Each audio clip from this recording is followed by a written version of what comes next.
അല്ല ഇതിപ്പോൾ എന്താ കഥ? കുറേ നേരം കൊണ്ട് ഞാനും ലിയോയും കൂടി രോഹിത്തിനെയും ലാവിനെയും തപ്പിക്കൊണ്ടിരിക്കുക. ഇവരിതേ മോളിൽ നിന്ന് ഒളിച്ചു കളിക്കുകയാണെന്ന് തോന്നുന്നു.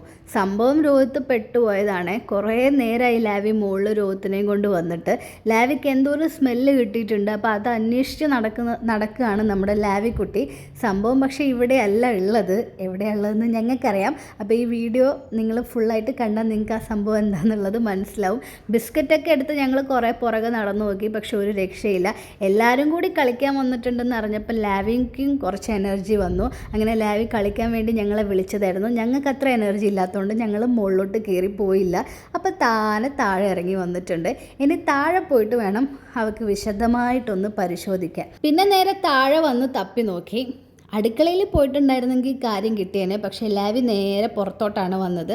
പുറത്ത് വന്നപ്പോഴത്തേക്കും കുറച്ച് ബിസ്ക്കറ്റൊക്കെ കൊടുക്കാമെന്ന് കരുതി. ഡ്രൂൾസിൻ്റെ ബിസ്ക്കറ്റാണ് നമ്മളിപ്പോൾ ലിയോ ലാവിക്ക് ട്രൈ ചെയ്യുന്നത്. പ്യുവർ പെറ്റാണ് ഇവരുടെ ഫേവറേറ്റ്. പക്ഷേ ഡ്രൂൾസും ഇവർക്ക് ഇഷ്ടപ്പെട്ടിട്ടുണ്ട്. അങ്ങനെ ലാവി അതും കഴിഞ്ഞ് വിട്ടില്ല. നേരെ അടുക്കളയിലോട്ട് പോയി. ഇവിടെ സംഭവം ഉണ്ട്. ലാവിക്ക് വേണ്ടത് ഇതായിരുന്നു ഗൈസ്. ലാവിയുടെ ചിക്കനും ഫിഷൊക്കെ വന്നിട്ടുണ്ട്. അത് കൊണ്ടുതന്ന ആളെ ലാവി കണ്ടിട്ടില്ല. സ്മെല്ല് മാത്രം അടിച്ചതുകൊണ്ട് തപ്പി നടക്കുകയായിരുന്നു. അത് കഴിഞ്ഞ് ഞങ്ങളെല്ലാവരും പുറത്ത് വന്നിട്ട് കുറേ നേരം നടക്കാമെന്ന് വിചാരിച്ചു. ഇന്ന് സൺഡേ ആയതുകൊണ്ട് എല്ലാം സ്ലോ ആയിട്ടാണ് ചെയ്യുന്നത്. ലാവിയുടെ ശത്രുവായിട്ടുള്ള ഒരാൾ ഇടയ്ക്കിടയ്ക്ക് ഇപ്പോൾ വീട്ടിൽ വരാറുണ്ട് കേട്ടോ. ആ ആളാണ് ഇതിനൊരു പേടിയുമില്ല ലാവിനെ. പക്ഷേ ലാവിക്ക് ഇതിനെ കണ്ട അത്രയ്ക്ക് ദേഷ്യമാണ്. പിന്നെ കുറച്ച് സമയം കഴിഞ്ഞപ്പോൾ നമ്മൾ ബ്രേക്ക്ഫാസ്റ്റ് കൊടുത്തു രണ്ടുപേർക്കും. പിന്നെ നമ്മൾ അമ്മയുടെ പെർമിഷനോടുകൂടി കുറച്ച് ചെടികളൊക്കെ ഫ്രണ്ടിൽ വെക്കാൻ തീരുമാനിച്ചു. അമ്മ പറഞ്ഞു ഇത്ര നാളെ ഞാൻ വെക്കാതിരുന്നത് ലാവിനെ പേടിച്ചിട്ടാണ്. എൻ്റെ ചെടി എന്തെങ്കിലും ലാവി ചെയ്തിട്ടുണ്ടെങ്കിൽ ഉത്തരവാദികൾ നിങ്ങൾ രണ്ടുപേരും ആയിരിക്കും എന്ന് പറഞ്ഞു. അപ്പോൾ ഇനി ലാവിയുടെ ഭാഗത്തുനിന്ന് അങ്ങനെ ഒന്നും ഉണ്ടാവില്ല എന്നൊക്കെ പറഞ്ഞിട്ട് നമ്മൾ ചെടിയൊക്കെ വെച്ചിട്ടുണ്ട്. അത് കഴിഞ്ഞ് കുറച്ച് സമയം ലിയോ ലാവിയുടെ കൂടെ ഇങ്ങനെ അങ്ങ് കിടന്നു കൊടുത്തു.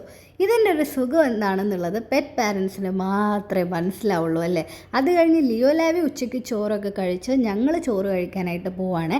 ഞങ്ങൾക്ക് പൊതിച്ചോറായിരുന്നു. ചോറും ബീട്രൂട്ട് തോരനും മാങ്ങാ ചമ്മന്തിയും ഒരു ഓംലെറ്റും പിന്നെ ചെമ്മീൻ മസാലയും ചെമ്മീൻ പൊരിച്ചതും പിന്നെ അതിൻ്റെ കൂടെ ഒരു കാളാഞ്ചി ഫ്രൈയും. സൺഡേ ഞങ്ങളിങ്ങനെ എന്തെങ്കിലും വെറൈറ്റി സംഭവങ്ങളൊക്കെ ഉണ്ടാക്കാറുണ്ട്. ഇതൊക്കെ കാണാനായിട്ട് ഷുപ്പൂട്ടിൻ്റെ ഒരു കുട്ടി വന്നിട്ടുണ്ട്. ഇതാണ് നമ്മുടെ ഷുപ്പൂട്ടൻ. പിന്നെ അമ്മയുടെ ലെമൺ റൈസ് കാണിക്കാൻ അമ്മ പ്രത്യേകം പറഞ്ഞു. ലിയോൻ്റെയും ലാവിയുടെയും വയറ് മാത്രം നിറച്ചാൽ പോരാ, ഞങ്ങൾക്കിപ്പോൾ ഇവരുടെയും കൂടി വയറ് നിറയ്ക്കണം. അപ്പോൾ ചിക്കനും ചോറും ഒക്കെ ഇവരും നന്നായിട്ട് കഴിച്ചിട്ടുണ്ട്. ഇനി എല്ലാവരും ഒന്ന് വിശ്രമിക്കാൻ പോവാണ്. വൈകുന്നേരം കാണാം. വൈകുന്നേരം ആയപ്പോഴത്തേക്ക് വീണ്ടും ഇവർ വന്നിട്ടുണ്ട്. അപ്പോൾ ഇവർക്ക് പാല് കൊടുത്തു. ലിയോ ലാവി കുറച്ച് നേരം നടന്ന് കളിച്ചു. അപ്പോൾ ഇത്രയൊക്കെ ഉണ്ടായിരുന്നുള്ളൂ ഞങ്ങളുടെ സൺഡേ. ഇനി അടുത്ത സൺഡേക്കുള്ള ഒരു കാത്തിരിപ്പാണ്.